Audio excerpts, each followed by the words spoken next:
Thank you. Thank you very much. Okay, so, sorry guys. We're going to start with 156 and then go to 237. What do you guys want to talk about? Just give me a second to get on the mic. Thank you so much. First of all, back here? To your right. Yes.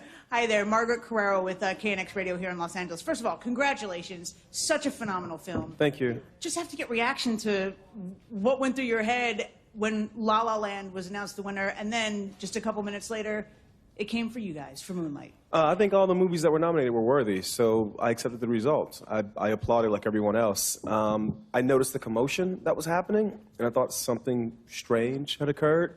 And then I'm sure everybody saw my face, but I was speechless when the result was altered, because I've watched the Academy Awards. I've never seen that happen before.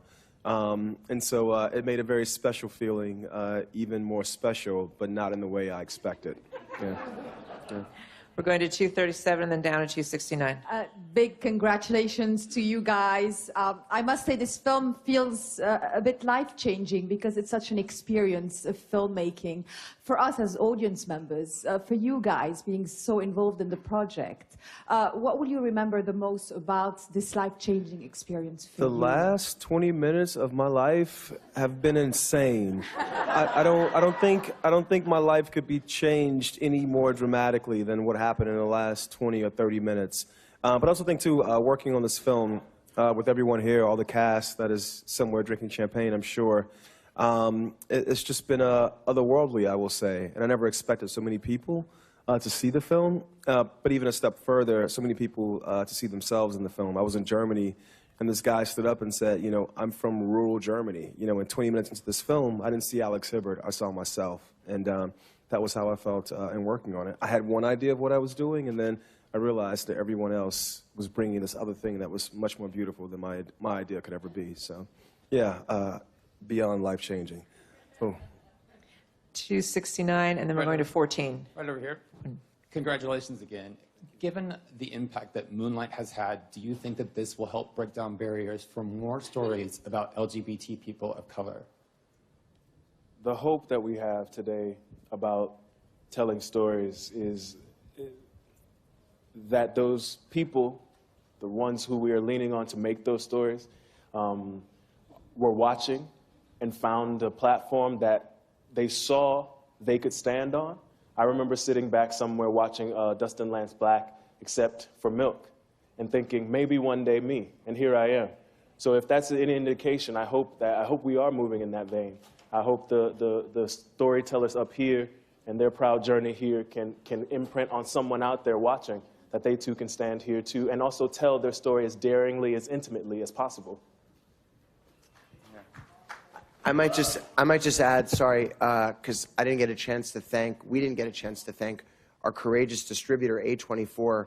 This project didn't really have a lot of comps. It was kind of outside of like the modeling of what, you know, a movie should be in terms of return on investment in that. And I think that this outcome for Moonlight, independently of tonight, but just the effect it's had domestically around the world, hopefully creates some incentives to make stories like this in all different forms. So that was not far from our minds as well. We're going to 14 and then 59. Hi, Andrea Mandel from USA Today. This question is for Barry Jenkins. What explanation were you given for the mix-up tonight? No explanation. Things just happen, you know? I will say I saw two cards, and so things just happen, you know? I did, but because I wanted to see the card, and Warren refused to show the card to anybody before he showed it to me. And so he did. He came upstairs and he walked over to me, and he showed the card. Everybody was asking, can I see the card? He's like, no, Barry Jenkins has to see the card. I need him to know. And he showed it to me, and I felt better about what had happened. I will say to all you people, please write this down. The folks from La La Land were so gracious. I can't imagine being in their position and having to do that. We spent a lot of time together over the last 6 months, and I can't imagine being in their position and having to do that. So it's why. I wasn't speechless because we won. I was speechless because it was so gracious of them to do that. Yeah. We're going to 59 and then down to 258. The card said Best Picture, Moonlight, Dee Gardner, Jeremy Kleiner, Adela Romansky, but there were 2 cards. Okay, guys, let's we're, do this. We're moving on. We're moving on. We're moving on. Moving on. No. 59, and then we'll come down to 258. I Please shouldn't have don't said ask. that. I know we have a lot of questions, but we still have a lot of people waiting. And please let me just call the numbers. So 59, 258. Hi, guys. Back here. Congratulations, by the way. And did you all have speeches prepared for Best Picture? And if so, what were you going to say? Yeah, we might have had a couple ideas, but I think the way that what went down, we kind of had to roll with it, and I feel good about. I feel good about what was said, though I have to admit it was a bit of a fugue state, and I don't know that I remember it. Yeah. We didn't thank people that we probably should have thanked. Yeah, I absolutely wanted to thank A24 1,000 times because when I first set out to make this film with Adela, there was a budget that we had, and you guys know what the budget is now. It was 1.5. The budget we were offered before that was much, much smaller. And without us asking, they increased that budget because they believed in the project. They never told us to alter anything in that process. So my whole acceptance speech was going to be in thanks to them because it's amazing to be Barry Jenkins right now, but it was not a year and a half ago for a guy who made a movie for $13,000 that hadn't made a movie in 7 years at that point.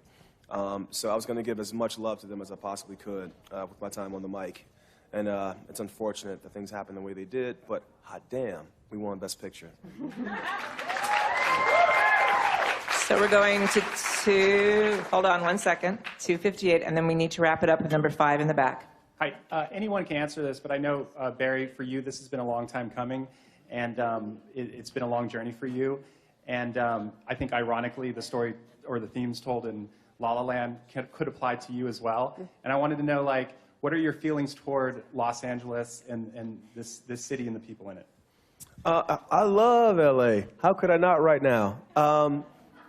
You know, I'll speak about La La Land. You know, when I saw Justin at Telluride, I told him that I hadn't been home in about 2 months, and I can see my apartment in the background of the opening shot of that film. And I was nostalgic for LA, which is a crazy feeling for a guy from Miami who's always had a hard time in LA.